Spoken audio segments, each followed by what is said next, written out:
Welcome to the Morning Express on Republic. I'm Rukma. In our top story, we begin with breaking news coming from down south in Bengaluru. Torrential downpours continue to create havoc in the city. Karnataka Chief Minister Basavaraj Bommai on Monday night said the government has decided to release 300 crore rupees to manage the flood situation in the city. The Chief Minister chaired a meeting with senior ministers and officials in the night to take stock of the rain and flood situation across Karnataka, especially in capital Bengaluru, and the damages caused as a result. The state government has decided to release 600 crore rupees to manage the rain and flood situation across the state. To restore damaged infrastructure like roads, electric poles and transformers, as well as schools, 300 crore rupees has been allocated for Bengaluru alone, the Chief Minister said in a statement. ಆದೇಶವನ್ನು ಕೊಟ್ಟಿದ್ದೇನೆ. ಹೀಗಾಗಿ ಯಾವುದೇ ಭಾಗದಲ್ಲಿ ವ್ಯತ್ಯಯಾಗದಂತೆ ನಾವು ನೋಡಿಕೊಳ್ಳೋದಕ್ಕೆ ಸರ್ವ ಪ್ರಯತ್ನಗಳನ್ನು ಕೂಡ ನಾವು ಮಾಡ್ತಾ ಇದ್ದೇವೆ. ನಮ್ಮ ಅಧಿಕಾರಿಗಳು ಕಳೆದ ಒಂದು ತಿಂಗಳಿನಿಂದ ಇಡೀ ರಾಜ್ಯದಲ್ಲಿ ಮತ್ತು ವಿಶೇಷವಾಗಿ ಬೆಂಗಳೂರಿನಲ್ಲಿ ವಾರ್ ಫುಟಿಂಗಲ್ಲಿ ಕೆಲಸ ಮಾಡ್ತಾರೆ, ವಿದ್ಯೋಪಾಯದಿಂದ ಕೆಲಸ ಮಾಡ್ತಾರೆ, ಹಗಲು ರಾತ್ರಿ ಕೆಲಸ ಮಾಡ್ತಾ ಇದ್ದಾರೆ.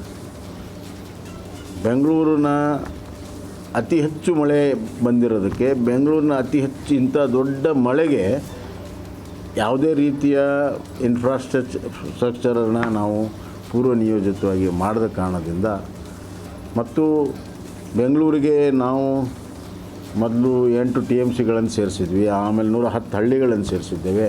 ಅಲ್ಲಿ ಇನ್ಫ್ರಾಸ್ಟ್ರಕ್ಚರು ಬೆಂಗಳೂರು ವ್ಯಾಪ್ತಿಗೆಲ್ಲ ಬಂದಿದ್ದರಿಂದ ಹಲವಾರು ಸಮಸ್ಯೆಗಳು ಇಲ್ಲಿ ಬಂದಿದೆ. ಅವುಗಳನ್ನು ನಿವಾರಣೆ ಮಾಡೋದಕ್ಕೆ ಉದ್ಯೋಪಾಯದಲ್ಲಿ ನಾವು ಕೆಲಸವನ್ನು ಮಾಡ್ತಾಯಿದ್ದೇವೆ. ಬೆಂಗಳೂರು ಮಹಾಜನತೆಗೆ ನಾನು ವಿಶ್ವಾಸ ಕೊಡ್ತೇನೆ. ಈ ಮಳೆಯ ಸಂದರ್ಭದಲ್ಲಿ ನಿಮ್ಮ ಸಹಕಾರ ಇರಲಿ.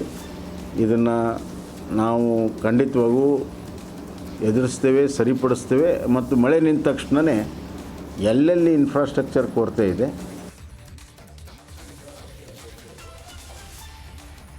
And joining us now is Nivedna.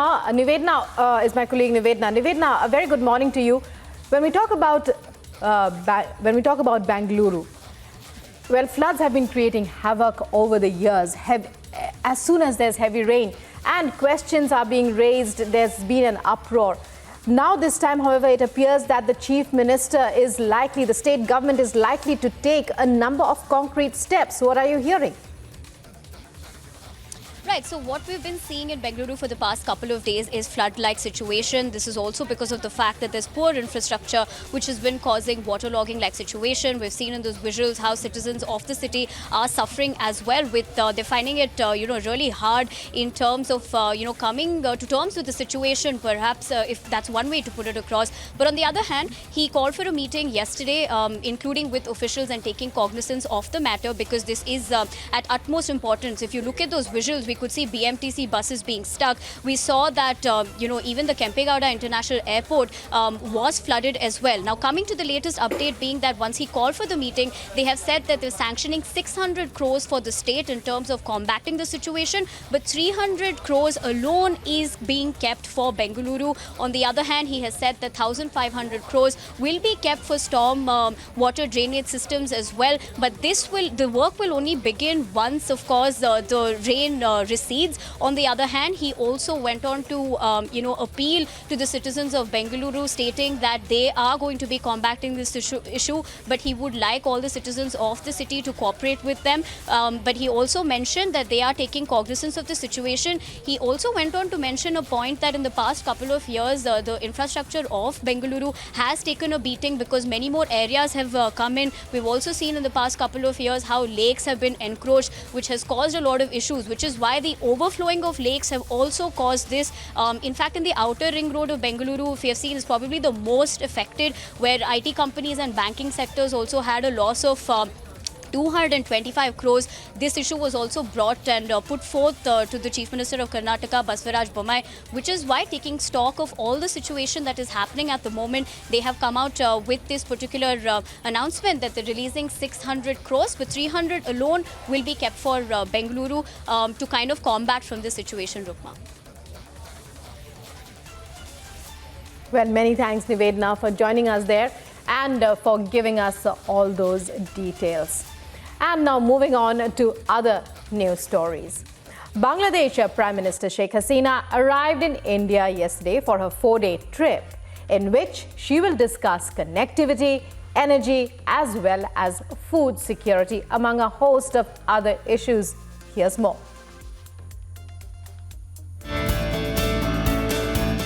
Bangladesh Prime Minister Sheikh Hasina arrived in India on Monday for a 4-day trip. Hasina, who last visited the country in 2019, received a grand welcome and greeted Indian dignitaries. It is worth mentioning that Hasina travelled to New Delhi at the invitation of Prime Minister Narendra Modi. Bangladesh Prime Minister Sheikh Hasina visited the much-revered Dargah Nizamuddin Auli on the first day of her 4-day visit to India and offered prayers. Bangladesh की prime minister Sheikh Hasina होकर गई हैं यहाँ पे ज़ियारत करके बहुत अक़ीदतमंद है। हज़रत निज़ामुद्दीन औलिया महबलाई को बहुत मानती हैं, हज़रत गरीब नवाज़ को बहुत मानती हैं और उनके आने की खबर हमें आज से 2 दिन पहले हुई थी और जब उनकी खबर हुई थी तो हम 2 दिन से ही उनके इंतज़ाम में लगे थे। On the first day of her state visit, External Affairs Minister S. Jaishankar called on the Bangladesh Prime Minister. Tweeting about her arrival, External Affairs Minister spokesperson Arindam Bagchi said that Bangladesh PM is warmly welcomed by Minister of States, Railways and Textile Darshana Jardosh on her arrival in New Delhi for a state visit. The visit will further strengthen the multifaceted relationship between the two countries. During her stay, Bangladesh PM will also call on President Draupadi Murmu and Vice President Jagdeep Dhankar. The overall strategic ties between India and Bangladesh have been on an upswing in the last few years. Hasina will hold wide-ranging talks with Prime Minister Narendra Modi today, following which the two sides are likely to unveil a raft of measures to boost cooperation in areas of defence, trade and river water sharing.